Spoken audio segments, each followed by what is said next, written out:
আসসালামু আলাইকুম ওয়া রাহমাতুল্লাহি ওয়া বারাকাতুহু।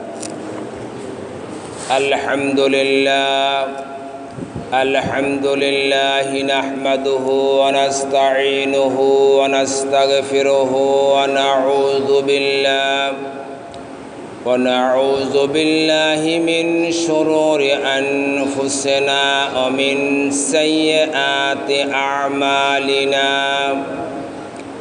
من يهد الله فلا مضل له ومن يضلله فلا هادي له ونشهد أن لا إله إلا الله وحده لا شريك له ونشهد أن سيدنا وحبيبنا ومولانا محمدًا عبده ورسوله.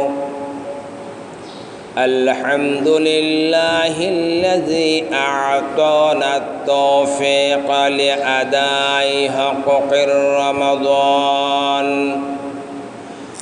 الحمد لله الذي أعطانا التوفيق لأداء حقوق رمضان بصيام نهاره وقيام ليله والصبر والإتقان. أشهد أن لا إله إلا الله وحده لا شريك له وأشهد أن محمدًا عبده ورسوله. اللهم صل على محمد النبي الأمي وعلى آله وأصحابه وأهل بيته وأزواجه وذريته وسلم تسليما كثيرا. ونشهد أن سيدنا وسندنا وحبيبنا وطبيبنا ومحبوبنا ومرشدنا ومولانا وأولانا محمدًا عبد الله ورسوله. قال سبحانه وتعالى في كلامه المجيد وفي فرقانه الحميد. সকলে আমার সাথে পড়ুন, আউযু বিল্লাহি মিনাশ শাইতানির রাজিম। বিসমিল্লাহির রহমানির রহিম। ইয়া আইয়ুহাল্লাযীনা আমানু কুতিবা আলাইকুমুস সিয়ামু কামা কুতিবা আলাল্লাযীনা মিন ক্বাবলিকুম লাআল্লাকুম তাত্তাকুন। قال النبي صلى الله عليه وسلم الصيام جنة. وقال رسول الله صلى الله عليه وسلم التقوى هنا. قال 3 مرات. الذي أرسله بالحق بشيرا ونذيرا وداعيا إلى الله بإذنه وسراجا وقمرا منيرا. فقد قال الله تعالى في كلامه المجيد وفي فرقانه الحميد إن الله وملائكته يصلون على النبي يا أيها الذين آمنوا صلوا عليه وسلموا تسليما اللهم صل على مولانا محمد وعلى آل سيدنا اللهم صل على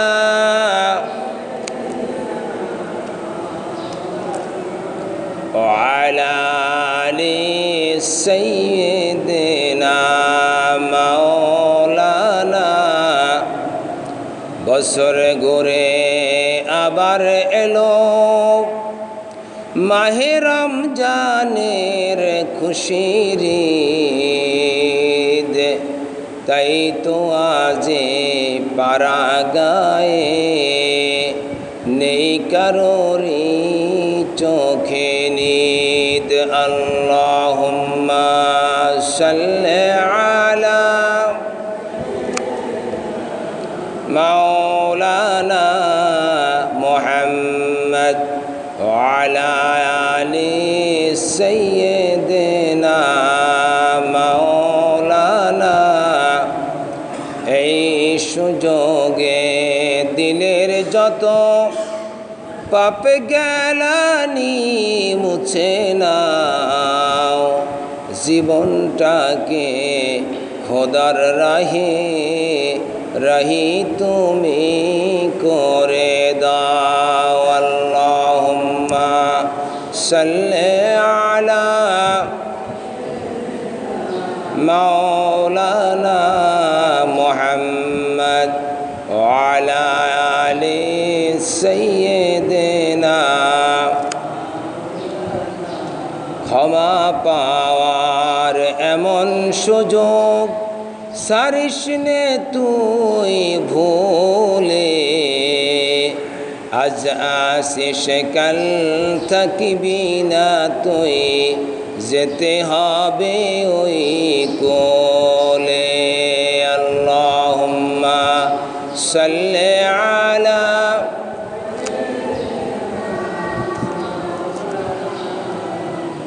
ওয়ালা আলি সাইয়্যিদিনা মাওলানা করুন সবাই বালাগাল উলা বিকামালিহি কাশাফাত দুজা বিজামালিহি হাসনাত জামিউ খিসালিহি সাল্লু আলাইহি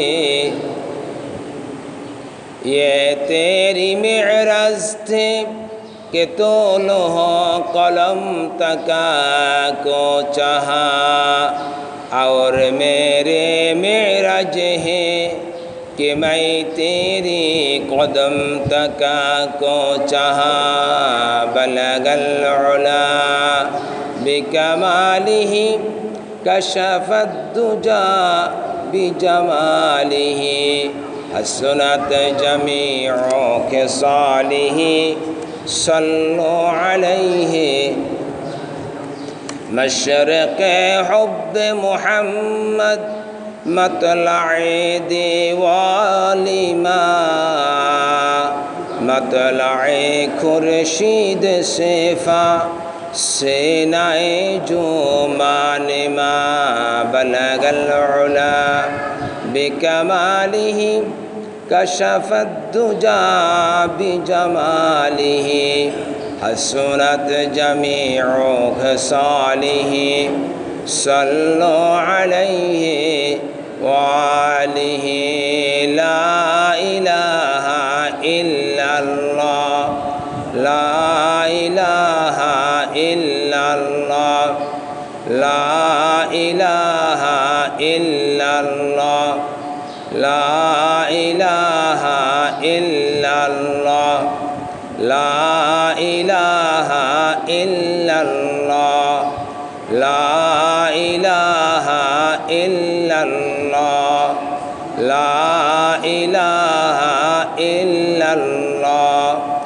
لا إله إلا الله মুহাম্মাদুর রাসূলুল্লাহ নাসর ভাই আসসালামু আলাইকুম ঈদ মোবারক সাল্লাল্লাহু আলাইহি ওয়াসাল্লাম বাবাটা মারা গেছে আমি এদিকে যাই আমরা আইলে পাইবেন না আলহামদুলিল্লাহ সমস্ত প্রশংসা পরম করুণাময় পাক পরওয়ারদিগার আলম মহান আল্লাহ সুবহানাহু ওয়া তাআলার জন্য, যার অপার কৃপায় অসীম করুণায় সুদীর্ঘ 1 মাস সিয়াম সাধনার শেষে আল্লাহ রাব্বুল ইজ্জতুল জালাল আমাদেরকে মেহেরবান হয়ে অত্যন্ত অনুকূল আবহাওয়ার মধ্যে আজকে ক্ষমার সুসংবাদ ঘোষণার প্রাক্কালে আল্লাহ রাব্বুল আলামিনের গড় পৃথিবীর ভিতরে শ্রেষ্ঠতম স্থান রিয়াদুল জান্নাহ, জান্নাতের টুকরায় আমার মতো আপনার মতো অদমকে আল্লাহ পাক কবুল ও মঞ্জুর করে ঈদের নামাজ আদায় করার জন্য জোরে মিলে বসার তৌফিক দান করেছেন। কালামে হাকিম থেকে কিছু কথা বলার এবং শ্রবণ করার নিয়তে, যার প্রত্যেকটি কথা শোনার এবং বলার মাধ্যমে আল্লাহু ইউদাইফু লিমান ইয়াশা, আল্লাহ পাক অগণিত নেক বান্দার আমলনামায় লিখে থাকেন।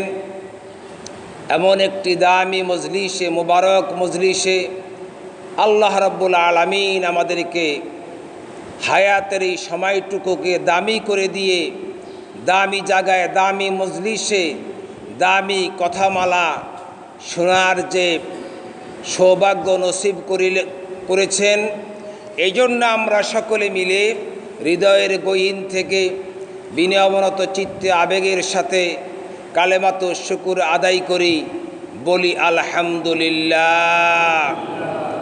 আরো জোরে বলি আলহামদুলিল্লাহ। রব্বানা লাকাল হামদ হামদান কাসীরান তাইয়িবান মুবারাকান ফীহি ইয়া রব্বি লাকাল হামদু কামা ইয়ামবাগি লি জালালি ওয়াজহিক ওয়া আযীমি সুলতানিক। আল্লাহ রাব্বুল আলামিন আমাদেরকে সুদীর্ঘ 1 মাস সিয়াম সাধনার মাধ্যমে আমরা যারা এই সুযোগটুকুন গ্রহণ করতে পেরেছি, আল্লাহ পাকের ঘোষণা অনুযায়ী, রাসূল পাক সাল্লাল্লাহু আলাইহি ওয়াসাল্লামের হাদিস অনুযায়ী আল্লাহ রাব্বুল আলামিন আজকে আমাদেরকে ক্ষমার ঘোষণা দিবেন। ঈদের নামাজের মাধ্যমে আমাদের আজকে সেই সুসংবাদ ইনশাআল্লাহ আমরা পাব, যারা আমরা আল্লাহ পাকের এই হুকুমকে যথাযোগ্য মর্যাদা সহকারে আদায় করতে পেরেছি। আল্লাহ রাব্বুল আলামিন বলেন, ইয়া আইয়ুহাল্লাযীনা আমানু কুতিবা আলাইকুমুস সিয়ামু কামা কুতিবা আলাল্লাযীনা মিন ক্বাবলিকুম লাআল্লাকুম তাত্তাকুন। আল্লাহ পাক বলেন, হে ঈমানদারেরা, তোমরা সিয়াম সাধনা করো যেমনিভাবে তোমাদের পূর্বপুরুষেরাও সিয়াম সাধনা করেছিলেন, যাতে করে তোমরা মুত্তাকি হতে পারো। এখন মুত্তাকি কি? আমরা সিয়াম সাধনা করলে সুদীর্ঘ 1 মাস, সেই শবে সাদিক থেকে সূর্যাস্ত পর্যন্ত আল্লাহ পাকের এই হুকুমকে পালন করে তারাবির নামাজ, সেহরি, 5 ওয়াক্ত নামাজ, সকল প্রকার অশ্লীলতা, মাল্লাম ইয়াদা কাওলা যুরি ওয়াল আমালা বিহি, সকল প্রকার দুনিয়াবি খারাপি থেকে বিচ্ছিন্ন হয়ে আমরা যে 1 মাস সিয়াম সাধনা করলাম, এর মাধ্যমে আল্লাহ পাক বলতেছেন তোমরা মুত্তাকি হবে। এখন মুত্তাকিটা কি? সাহাবে কেরাম জিজ্ঞেস করলো, ইয়া রাসূলুল্লাহ মা হুয়া মুত্তাকি, মুত্তাকি কি? রাসূল পাক সাল্লাল্লাহু আলাইহি সাল্লাম বলেন, মা হুয়া তাকওয়া, আত-তাকওয়া হাহুনা, আত-তাকওয়া হাহুনা, আত-তাকওয়া হাহুনা, সালাসা মাররা। হুজুর পাক সাল্লাল্লাহু আলাইহি সাল্লাম 3 বার বললেন আত-তাকওয়া হাহুনা, যে মুত্তাকি হচ্ছে এখানে, তাকওয়া হচ্ছে এখানে। বুকের বাম পাশের যে দুধের যে 2 আঙ্গুল নিচে যে কলব আছে, হুজুর পাক সাল্লাল্লাহু আলাইহি সাল্লাম দেখে বললেন যে তাকওয়া হচ্ছে এখানে। এখানটা কি? হুজুর পাক সাল্লাল্লাহু আলাইহি সাল্লাম অন্য হাদিসে বলতেছেন, ইন্না ফিল জাসাদিল মুদগা ইযা সলাহাত সলাহাল জাসাদা কুল্লুহু ওয়া ইযা ফাসাদাত ফাসাদা জাসাদা কুল্লুহু আলা ওয়াহিয়াল কলব। হুজুর পাক সাল্লাল্লাহু আলাইহি সাল্লাম এখানের ব্যাখ্যা অন্য একটা হাদিসে দিলেন, যে এখানের ব্যাখ্যাটা হলো, এখানে একটা গোস্তের টুকরো আছে যার নাম হচ্ছে কলব। যার নাম কি? বাম দুধের 2 আঙ্গুল নিচে। নবীজি বলেন এই জায়গাটা যার ঠিক, তার সব কিছু ঠিক, আর এই জায়গাটা যার ঠিক নাই, তার কোনো কিছুই ঠিক নাই। যার কলব ঠিক, তার সব ঠিক। এই জন্য আপনারা জানেন কলবে সবসময় শয়তান এসে সবসময় কলবে জায়গা করে নেয়। এই জন্যই আল্লাহ পাক বলেছেন, আলা বিযিকিরিল্লাহি তাতমাইন্নুল কলব। তোমরা বেশি বেশি আল্লাহ পাকের স্মরণ করো, তোমরা বেশি বেশি আল্লাহ পাকের জিকির করো। এই কোরআনের আয়াতের তাফসিরে নবীজি আরেকটা হাদিস আনলেন, কুল্লু শাইইন সাকালা সাকালাতুল কলবি আন যিকরিল্লাহ আও কামা ক্বালান নবী সাল্লাল্লাহু আলাইহি ওয়াসাল্লাম। প্রত্যেকটা জিনিসেই ধার দেওয়ার জন্য একটা রেত আছে। মানুষের কলব ধার দেওয়ার রেত হচ্ছে জিকির। মানুষের কলব পরিশুদ্ধ হয় জিকিরের মাধ্যমে। এই জন্য আল্লাহ পাক বলেছেন, ফাযকুরুনি আযকুরকুম ওয়াশকুরুলি ওয়ালা তাকফুরুন। তোমরা সব সময় আমি আল্লাহ পাকের স্মরণ করো। কি আপনি মসজিদে আছেন, কি আপনি বাড়িতে আছেন, কি আপনি মাদ্রাসায় আছেন, কি আপনি খেতে আছেন, কি আপনি ব্যবসায় আছেন, কি আপনি চাকরিতে আছেন, সর্ব অবস্থায় আল্লাহ রাব্বুল আলামিনের স্মরণ আমার আর আপনার অন্তরের ভিতরে ধারণ করা, লালন করা। এজন্যই তো আল্লাহ রাব্বুল আলামিন কালামে হাকিমের মধ্যে ঘোষণা করেছেন, কুল ইন্না সলাতি ওয়া নুসুকি ওয়া মাহইয়ায়া ওয়া মামাতি লিল্লাহি রাব্বিল আলামিন। হে রাসূল, আপনি বিশ্ববাসীকে বলে দিন, তাদের নামাজ, তাদের হায়াত, তাদের মৌত, তাদের সব কিছু আমি আল্লাহ পাকের জন্য। আমরা আজকে ঈদের নামাজ পড়ার জন্য আসছি, এটা আল্লাহ পাকের জন্য। আমরা যখন যে কাজ করব, সকল নেক কাজগুলো হবে আমাদের আল্লাহ পাকের জন্য।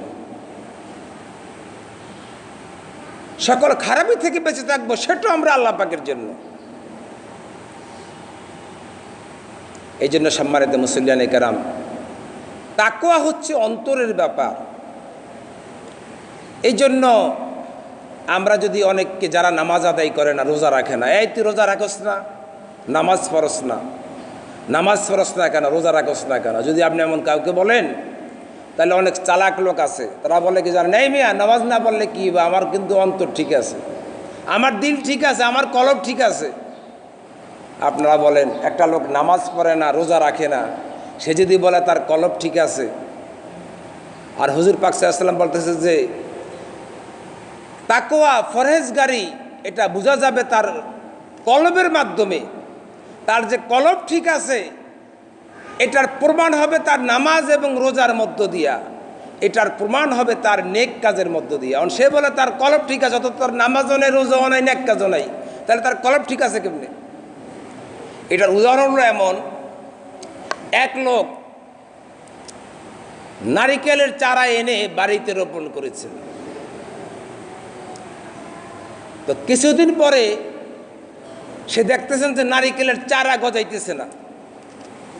তো সে লোকটা চিন্তা করতেছে ব্যাপার কি, নারিকেলের চারা আইনা রোপণ করলাম, কিন্তু নারিকেলের চারা অঙ্কুরোদ্গম হয়ে চারা তো উপরের দিকে উঠার কথা, বড় হওয়ার কথা, ধীরে ধীরে বড় হচ্ছে না কেন? এমন অনেকে আছেন 200 নারিকেলের চারা অনেকে আপনার নতুন বাড়িতে রোপণ করেন। তো সে চিন্তা করলো যে যেহেতু আমি এটা সম্পর্কে এক্সপার্ট না, একজন ভালো এগ্রিকালচারাল কৃষিবিদকে আমি আনি। তো সে কৃষি অফিসারকে নিয়ে আসলেন, আনার পরে বলতেছেন যে আমার এই যে নারিকেলের খামার করলাম, এই যত নারিকেল গাছ রুইলাম, নারিকেল গাছ রোয়ার সময় ঠিক আছে, দেখলাম গাছ উঠতেছে, কিন্তু এখন সব গাছগুলো মরে গেছে, ব্যাপার কি? এমন কৃষিবিদের কি আপনার মাটি খুঁড়া চাওয়া লাগবো নাকি না এমনি বলতে পারবো? কি কন? একজন কৃষিবিদ সে কি চাওয়া লাগবো না এমনি বলতে পারবো? কথা বলে না, না সে বলতে পারবো না, না সে বলতে পারবো, কারণ যে কৃষিবিদ সে বোঝে এটার ভিতরে কি সমস্যা আছে। আমরা যারা গাড়ি টাড়ি চালাই, আমরা মোটরসাইকেল যখন আপনার গ্যারেজে নেই, তখন সমস্যার কথা বললে ওইটা না খুললেও অনেক সময় মিকার বললে দেয় যে আপনার গাড়ির এই সমস্যা, মিয়া এমন এক্সপার্ট মিকারও আছে। তো কৃষিবিদ বলতেছে যে আপনার নারিকেলের ভিতরে যেখান থেকে অঙ্কুরোদ্গম হয়, ভিতরে একটা কন্ডার মতো থাকে না, কন্ডা বলেন আপনারা, সেটা পচা, সেটা কি? ওইটাই হলো কলব, ওইটি হলো নারিকেলের কলব, ওইটি হলো আসল জায়গা যেখান থেকে বীজ, নারিকেল বলেন, সুপারি বলেন, বাদাম বলেন, মরিচ বলেন, যেখান থেকে আপনার বীজটা অঙ্কুরোদ্গম হবে ওই জায়গাটা কী হয়েছে? পচে গেছে, মানে ওই জায়গাটা নষ্ট হয়ে গেছে। সেই জন্য আপনার গাছকে উপরের দিকে। সম্মানিত মুসল্লিয়ানে কেরাম, আপনার আমার কলব যদি ভালো থাকে তাহলে আমার আর আপনার হাইলাইট হবে, আমি আর আপনার তাকওয়াকে উপরের দিকে আল্লাহ পাক বাড়াইয়া দিবেন নামাজের মধ্য দিয়া, রোজার মধ্য দিয়া, ভালো কাজের মধ্য দিয়া, সৎ কাজগুলার মধ্য দিয়া। আল্লাহ রাব্বুল আলামিন ঘোষণা করেন, ওমান আহসানু কাওলাম মিম্মান দাআ ইলাল্লাহ ওয়া আমিলান সালিহান ওয়া ক্বালা ইন্নানি মিনাল মুসলিমিন। তুমি যে মুসলমান তার প্রমাণ হবে তোমার কল্যাণকর কাজের মধ্য দিয়া। আর কল্যাণকর কাজ হলো কি? যে আল্লাহ পাকের হুকুম অনুযায়ী চলে, সেটাই হলো কল্যাণের কাজ। আর যে শয়তানের দেখানো পথে চলে সে হলো খারাপের মধ্যে আছে, এটা আপনারা সবাই বুঝেন। তাহলে আমার আর আপনার কলব ঠিক আছে, আমার আর আপনার নামাজ নাই। আমার আর আপনার কলব ঠিক আছে, আমার আর আপনার রোজা নাই। আমার আর আপনার কলব ঠিক আছে, আমি মিথ্যা কথা ছাড়তে পারি না। আমার আর আপনার কলব ঠিক আছে, আমি পরের জমিনের আইল ঠেলা বন্ধ করতে পারি না। আমার আর আপনার কলব ঠিক আছে, আমি আর আপনি গীবত শেখে ছাড়তে পারি না। আমার আর আপনার কলব ঠিক আছে, রোজার মাসে আমি চাদর টাঙ্গাইয়া হোটেলের ভিতরে খাবার বিক্রি করি। আমার আর আপনার কলব ঠিক আছে, আমি আর আপনি সুদের উপরে টাকা লাগাই। আমার আর আপনার কলব ঠিক আছে, আমি যত হারাম কাজ আছে সবগুলো করি। আমি আর আপনার কলব ঠিক আছে, আমি যত অন্যায় জুলুম আছে সব কিছু করি। তাইলে বুঝা গেল আমার আর আপনার কলব ঠিক নাই, আমার আপনার কলব ওই নারিকেল গাছের বিচির মতো পচে গেছে। এই জন্য আমার কাছ থেকে কোনো ভালো কাজ আসতেছে না, আমার আপনার পাওয়ার অ্যাপ্লাই হইতেছে না, আমার আপনার পজিশন আবার লেভেলে উঠতেছে না। সম্মানিত মুসলিম আলাইকারাম, এই জন্য তাকওয়া হচ্ছে অন্তরের ব্যাপার। তাকওয়া হলো আত্মাকওয়া হাহুনা। হুজুর পাক সাল্লাল্লাহু আলাইহি ওয়াসাল্লাম বলেছেন তাকওয়া হচ্ছে অন্তর। তাহলে অন্তরটা কি হবে এখন?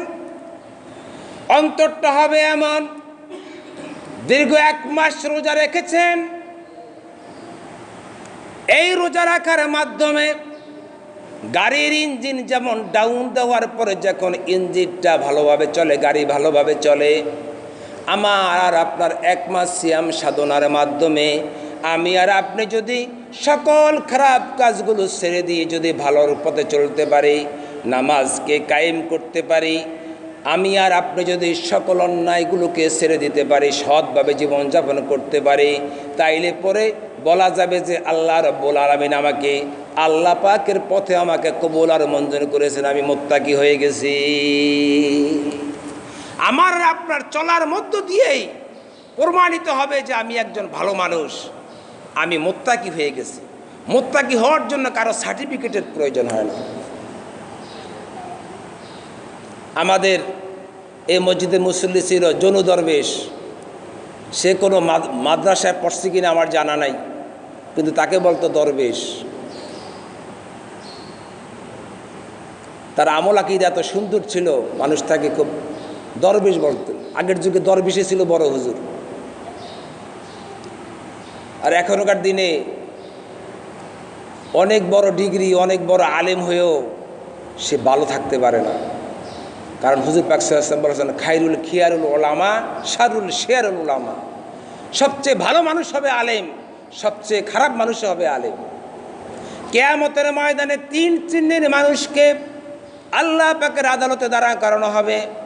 এর ভিতরে 1 শ্রেণীর মানুষ হবে আল্লাহ রাব্বুল আলামিন তাদেরকে জিজ্ঞেস করবে, কি নিয়ে আমার কাছে এসেছো? মানুষগুলো বলবে, আল্লাহ রাব্বুল আলামিন তুমি তো বলেছো আল্লাযীনা জাহাদু ফীনা লানাহদিয়ান্নাহুম সুবুলানা ওয়ালা তাকুলু লিমান ইউকতালু ফী সাবিলিল্লাহি আমওয়াত বাল আহয়াউ ওয়ালাকিন লা তাশউরুন। তোমার পথে যারা জীবন দেয় তারা শহীদ, তারা মৃত্যুবরণ করে না। আমি তোমার পথে জীবন দিয়া শহীদ হয়ে এসেছি, আমি শাহাদাতের সূরা পান করেছি। আল্লাহ পাক বলবেন যে তুমি তো শহীদ হয়েছ, মানুষ তোমাকে শহীদ বলবে, এই জন্য তুমি শহীদ হয়েছ। তুমি আমার রাজি খুশির জন্য শহীদ হও না। সেজন্য আমি বলেছিলাম কুল ইন্না সলাতি ও নুসুকি ও মাহিয়ায়া ওয়া মামাতি লিল্লাহি রাব্বিল আলামিন। আমাদের সব কিছু হবে আল্লাহ পাকের জন্য, আমাদের মৃত্যুটাও হবে আল্লাহ পাকের জন্য। সুতরাং কারণ আল্লাহ পাক তো বান্দার মনের খবর জানেন। ওয়া ইন তুবদু মা ফি আনফুসিকুম আও তুকফুহু ইউহাসিবকুম বিহিল্লাহ ফায়াগফিরু লিমান ইয়াশা ওয়া ইউআযযিবু মান ইয়াশা। আল্লাহ পাক তো বান্দার মনের খবর জানেন। আল্লাহ পাক বলতেছেন যে তুমি আমার রাজি খুশির জন্য তুমি শহীদ হও নাই, সুতরাং আজকের এই কিয়ামতের ময়দানে তোমাকে তুমি জাহান্নামে চলে যাও। আরেক শ্রেণীর লোক আসবেন, সে হবে অনেক সম্পদশালী। তাকে জিজ্ঞেস করা হবে, বান্দা তুমি আমার জন্য কি নিয়ে এসেছো? সে বলবো, আল্লাহ তুমি আমাকে দুনিয়ার জমিনে ধন সম্পদ দিয়েছ, আর এই ধন সম্পদগুলো আমি তোমার রাস্তায় দান করে দিয়েছি। as-sakiyu হাবিবুল্লাহ, তোমার নবী বলেছেন দানকারী আল্লাহর বন্ধু। আল্লাহ পাক বলবেন, বান্দা আমি তোমার মনের খবর জানি। তখন তার মুখমণ্ডল বন্ধ হয়ে যাবে। বান্দারে আমি তোর মনের খবর জানি, তুই ধন সম্পদ ব্যয় করেছিস, তোকে মানুষ সাখী বলবে, দানশীল বলবে, তোকে মানুষ দানবীর বলবে, এই জন্য তুই দান করেছিস। সুতরাং আজকে তোর কোনো উপায় নাই, তোকে দানবীর বলা হয়েছে, দানশীল বলা হয়েছে, তুই আমার জন্য দান করস নাই, সুতরাং আজকে তুমি জাহান্নামে চলে যাও।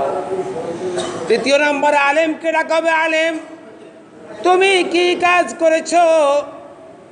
আলেম বলবে, আল্লাহ রাব্বুল আলামিন দুনিয়ার জমিনে আমি তোমার হক কথাগুলোকে মানুষের মাঝে পৌঁছায়া দিয়েছি। দুনিয়ার জমিনে আমি তোমার কথাগুলো মানুষের মাঝে পৌঁছায়া দিয়েছি। আল্লাহ রাব্বুল আলামিন বলবেন, আলেম রে তোর মুখ বন্ধ কর, তোর মুখ থেকে আমি এই ধরনের কথা শুনতে চাই না। মুখমণ্ডল বন্ধ হয়ে যাবে। আল-ইয়াউমা নাখতিমু আলা আফওয়াহিহিম ওয়া তুকাল্লিমুনা আইদিহিম ওয়া তাশহাদু আরজুলুহুম বিমা কানু ইয়াকসিবুন। তার হাত পাও, চক্ষু কর্ণ নাসিকা কথা বলতে শুরু করবে যে উনি দুনিয়ার জমিনে ওয়াজ করেছেন, বক্তাগিরি করেছেন টাকার জন্য। আজকে দেখেন না, অনেক বক্তা বের হয়েছে কন্ট্রাক্টে ওয়াজ করে, কন্ট্রাক্ট করে। ওয়াজ করার আগে সে বলে দেয় আমাকে এত টাকা দিতে হবে, আমার জন্য হেলিকপ্টার দিতে হবে, আমার জন্য প্রাইভেট কার দিতে হবে। নাউজুবিল্লাহ মিন যালিক। আপনি কোথায় পেয়েছেন?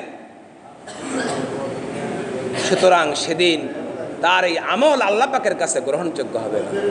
আল্লাহ রাব্বুল আলামিন বলেন, মাইয়াবতাগি গায়রাল ইসলাম দীনান ফালা ইয়াকবালা মিনহু ওয়া হুয়া ফিল আখিরাতি মিনাল খাসিরিন। আল্লাহ পাকের নির্দেশিত পথ ছাড়া অন্য কোনো পথের আমল আল্লাহ পাকের কাছে গ্রহণযোগ্য হবে না। এই জন্য হুজুর পাক সাল্লাল্লাহু আলাইহি ওয়াসাল্লাম বলেছেন, আখলিস দীনাকা ইয়াকফিকাল আমালুল কালিল। তোমার নিয়তকে খালেস করো, অল্প আমলই নাজাতের জন্য যথেষ্ট। আর সেই নিয়তটা হবে কেমন? ইন্নামাল আমালু বিন্নিয়াত। প্রত্যেকটা কাজ হবে নিয়তের উপরে। সুতরাং আসুন আজকে আমরা আমাদের নিয়তকে পরিশুদ্ধ করি। আমরা যা কিছু করব কেবলমাত্র আল্লাহ পাকের রাজি খুশির জন্য করব। আল্লাহ রাব্বুল আলামিন আজকে এই পবিত্র মাহে রমজানের দীর্ঘ এক মাস সিয়াম সাধনার শেষে আজকে আমাদের এই রোজার এই যে নামাজের মাধ্যমে, ঈদুল ফিতরের নামাজের মাধ্যমে আমরা বেগুনা মাসুম হয়ে আমরা ইনশাল্লাহ বাড়ি ফিরে যাব। আমরা আমাদের পরকালে, আমরা আমাদের পরবর্তী যেই সময় আসবে, আমরা ইনশাল্লাহ আমাদের সেই সময়গুলোকে এবং আমাদের এই যে শাওয়ালের যেই 6টা রোজা আছে, মান সামা রমাদানা সুম্মা আতবাউ সিত্তা মিন শাওয়াল কানা কাসিয়ামুদ্দাহার, যারা 30 রোজা রেখেছেন এবং শাওয়াল মাসের 6 রোজা রাখবেন, 36 রোজার মাধ্যমে এক একটা রোজায় 10টা রোজার সমান সোয়াব, তার মানে 36টা রোজায় 360 দিন, এক বছরের সোয়াব আপনার আমার আমলনামা লেখা হয়ে যাবে। আল্লাহ রাব্বুল আলামিন এভাবে আমাদেরকে নেক কাজগুলোতে সাবেত কদম রাখার তৌফিক দান করুক বলি আমিন। ও আখির দাওয়ানা আলহামদুলিল্লাহি রাব্বিল আলামিন। আসসালামু আলাইকুম ওয়া রাহমাতুল্লাহি ওয়া বারাকাতুহু।